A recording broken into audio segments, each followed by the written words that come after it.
Hello students, welcome to my YouTube channel. I am Nimit sir और आज हम start करने वाले हैं स्टैंडर्ड 11th का economics chapter number 4 supply. Last time हमने डिमांड पढ़ा था। डिमांड का टोटली जो अपोजिट है यहाँ पे वो है सप्लाई। ओके, डिमांड के बारे में अच्छे से पढ़ा होगा तो सप्लाई अच्छे से आएगा। डिमांड में हमने पढ़ा था प्राइस बढ़ेगा तो डिमांड घटेगा और प्राइस घटेगा तो डिमांड बढ़ेगा।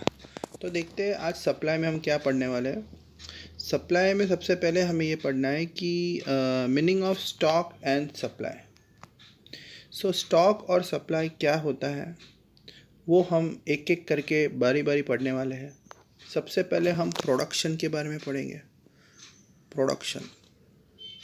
प्रोडक्शन क्या है? Production is the quantity of goods created by the available factor of production during a fix period. मतलब प्रोडक्शन का मतलब जो आप क्वांटिटी, जो आप सामान बनाते हो किसकी मदद से, हमने वो सेकेंड चैप्टर में पढ़ा था। लैंड, लेबर, उसके बाद था हमारा कैपिटल। पता है मैंने आपको बहुत सारे फैक्टर्स ऑफ प्रोडक्शन के बारे में पढ़ाया था। लैंड, लेबर, कैपिटल और एंटरप्रेन्योर, ये चार की मदद से अगर कोई सामान बनाया जाता है उसे बोला जाता है प्रोडक्शन। मतलब एक ऐसी क्वांटिटी जो चार फैक्टर ऑफ प्रोडक्शन से बनती है। सप्लाई। तो अब हम पढ़ेंगे सप्लाई के बारे में। सप्लाई क्या होता है? तो सप्लाई क्या होता है स्टूडेंट्स, देखते हैं।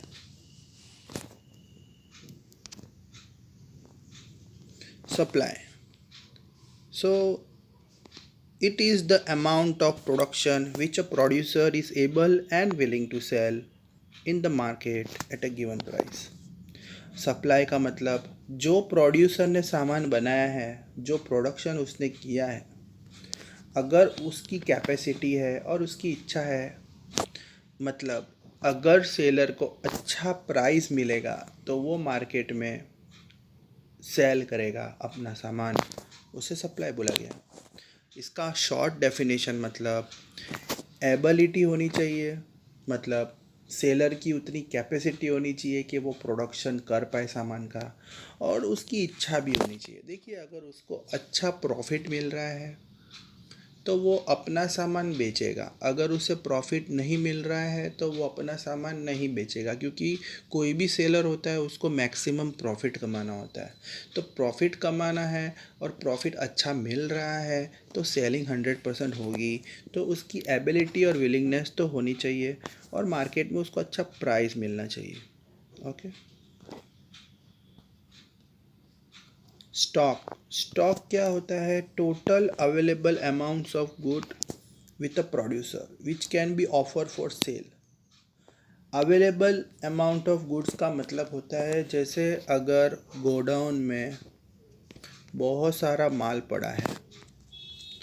अगर आपको मैं बताऊं, जैसे अवेलेबल अमाउंट ऑफ गुड्स मतलब जैसे सेलर के पास गोडाउन है और उस गोडाउन में उसने अपना बहुत सारा माल स्टोर करके रखा है और उसकी उतनी कैपेसिटी है कि उस गोडाउन में से वो अपना सामान सेल कर सके। अभी तक उसने सेल किया नहीं है, वो कर सकता है उतना। सप्लाई का मतलब क्या होता है? आपके पास सामान पड़ा था और आपने उसको बेच दिया मतलब सप्लाई। पर अभी तक बेचा नहीं है, पर आप फ्यूचर में सप्लाई कर सकते हो, दैट इज़ कॉल्ड स्टॉक। मतलब एक ट्रेडर है, एक सप्लायर है जो तेल बेचता है। ट्रेडर ऑफ ऑयल एक सप्लायर है जो तेल बेचता है।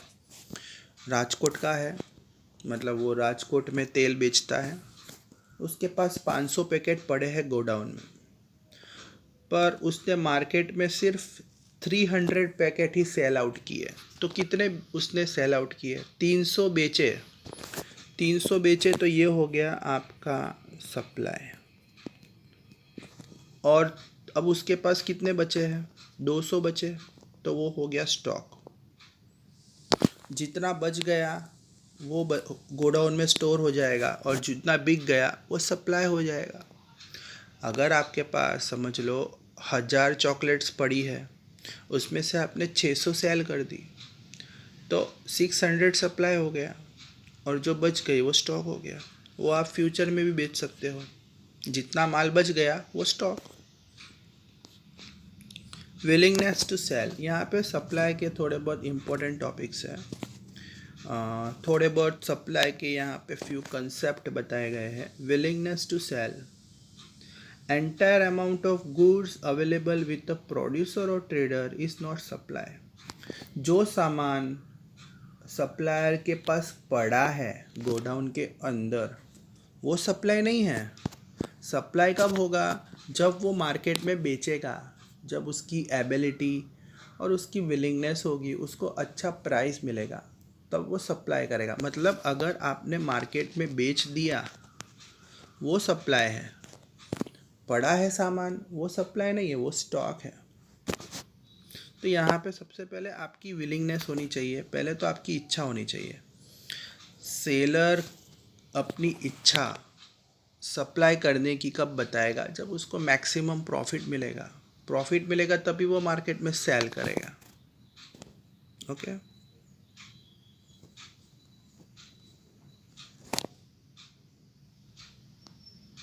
And ability to sell, ability सबसे पहले तो मैं आपको ये जो थर्ड पॉइंट है स्टूडेंट्स, ये आपको कैंसल है, क्योंकि फर्स्ट जो हमारा पॉइंट था वो भी विलिंगनेस टू सेल है और ये जो थर्ड पॉइंट है वो भी विलिंगनेस टू सेल है, तो ये तो आपको काट देना है। और जो सेकेंड टॉपिक है ability to sell, ability to sell depend upon the availability of stock. कितना माल आपके गोडाउन में पड़ा है, उस हिसाब से आप मार्केट में सामान को बेच सकते हो। जैसे आप देखिए, मैंने बताया था आपको, you have 1000 packet of oil, आपके पास इतना पड़ा है, उसमें से अगर आप 500 बेच देते हो, सेल कर देते हो, तो जितना सेल किया वो हो गया सप्लाई और जो बच गया वो हो गया स्टॉक। ओके।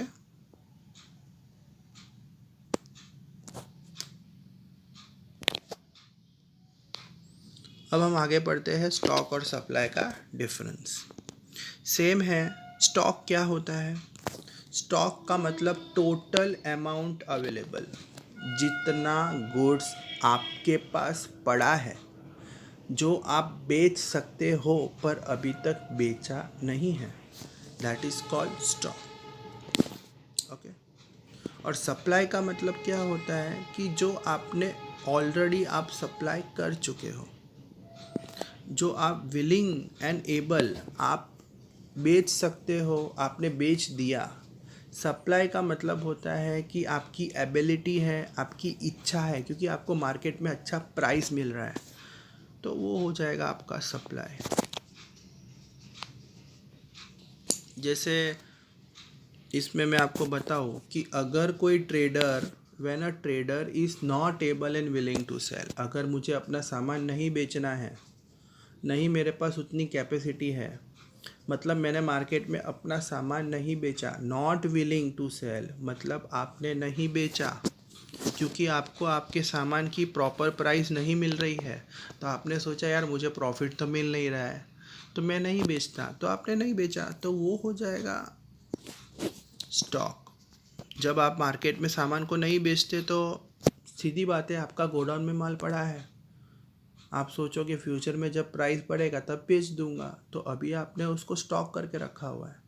और अगर आपने सेल कर दिया, अच्छा प्राइस मिल रहा है, when you are getting good price and you are selling the goods, that is called supply. If you have total stock of 500 packet and if you sell 300, 500 आपके पास पैकेट पड़े हैं ऑयल के और उसमें से 300 आपने सेल आउट कर दिए, तो that is called supply. And the remaining जो आपके पास बच गया, वो आपका स्टॉक। सो स्टॉक की डिफाइन अगर रखनी है तो total amount of product available for sale.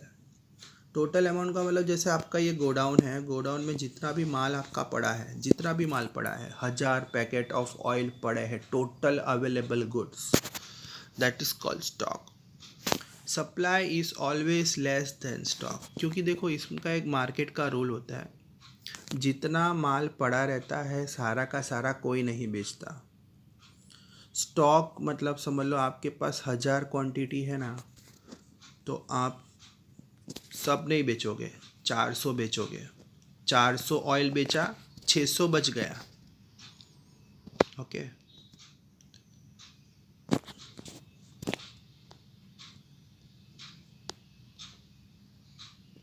इसका मतलब होता है कि जो अनसोल्ड स्टॉक होता है,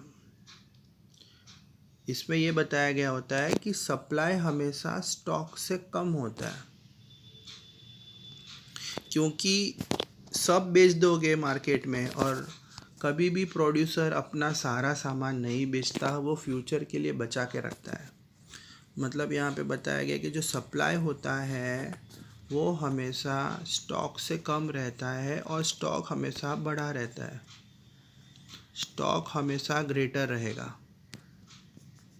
एक बात आप याद रखना, स्टॉक हमेशा ग्रेटर ही रहता है। कोई भी इंसान अपना सारा गुड्स नहीं बेचता, थोड़ा थोड़ा करके सेल करता है। जैसे 1000 पैकेट ऑफ ऑयल होगा तो वो 400 बेचेगा और 600 गोडाउन में रखेगा। सारा का सारा बेच के मार्केट में लॉस हो सकता है, क्योंकि इसमें क्या होता है कि अगर फ्यूचर में आपके प्रोडक्ट की डिमांड बहुत ज़्यादा बढ़ गई और आपके पास स्टॉक नहीं है तो प्राइस राइज होने की संभावना है। इसलिए सप्लाई हमेशा स्टॉक से कम रहता है। स्टॉक मतलब गोडाउन में माल बहुत ज़्यादा भरा रहता है और उसमें से थोड़ा थोड़ा करके बेचा जाता है। तो जितना भी गुड्स आपके पास पड़ा है वो आपका स्टॉक है। ओके स्टूडेंट्स,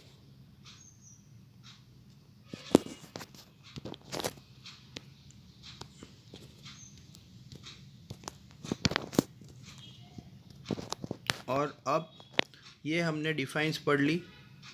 आई होप आपको अच्छे से समझ में आया होगा। अगर कोई डाउट हो तो प्लीज़ मुझे बताइए, मैं आपके डाउट सॉल्व करूँगा।